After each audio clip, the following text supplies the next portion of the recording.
Hi, this is Saria Greer, and I'll be breaking down the final scene of The Hunt for Red October for you. Let's begin. I grew up around here.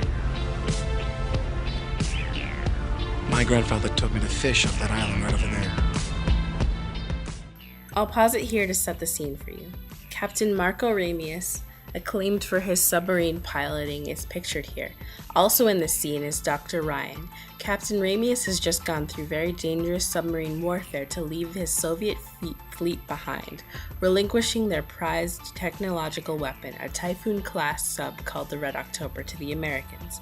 The two are riding on the Typhoon sub in a lake in Maine.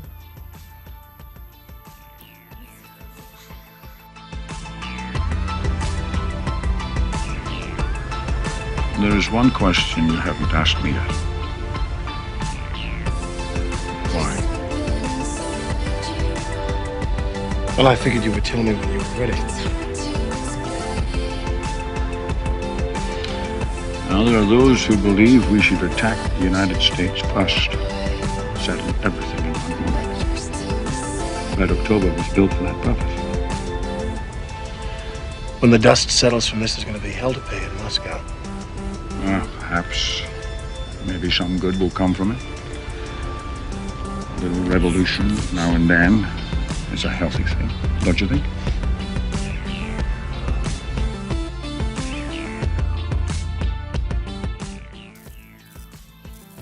It's amazing that after all the trouble both characters have gone through, they really hardly know each other and their true motives.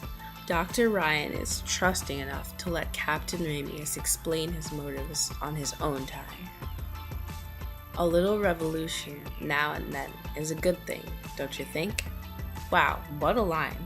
This is definitely to be expected from a Soviet officer, but one would expect it to be a reference to the working class rising up and demanding equal rights to property and money. Captain Ramius reveals in this line that his motive was completely selfless, an attempt to stop violence against the US.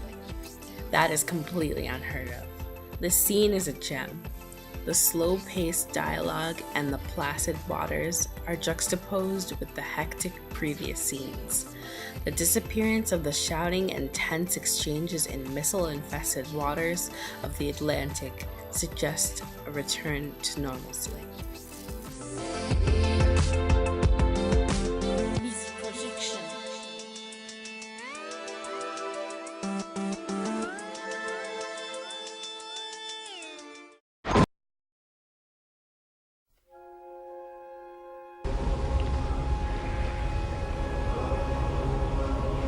Do you still like to fish, Ryan?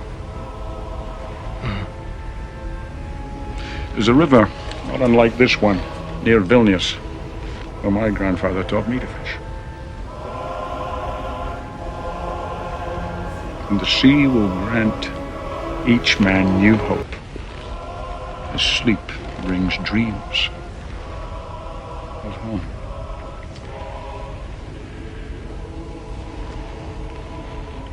Christopher Columbus.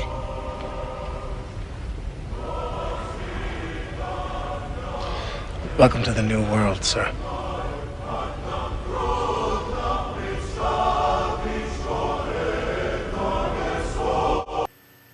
Hi, so the ambient noise that you hear in the clip of the water wishing by the sub helps to give the viewer sort of a feel like they're actually there with the characters, which is a much more personal feeling than the rest of the movie, because the rest of the movie was very fast-paced and action-filled.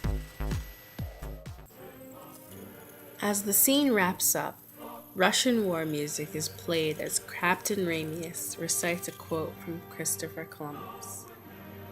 This is a symbol of the Soviets and the US coexisting after a huge crisis was averted.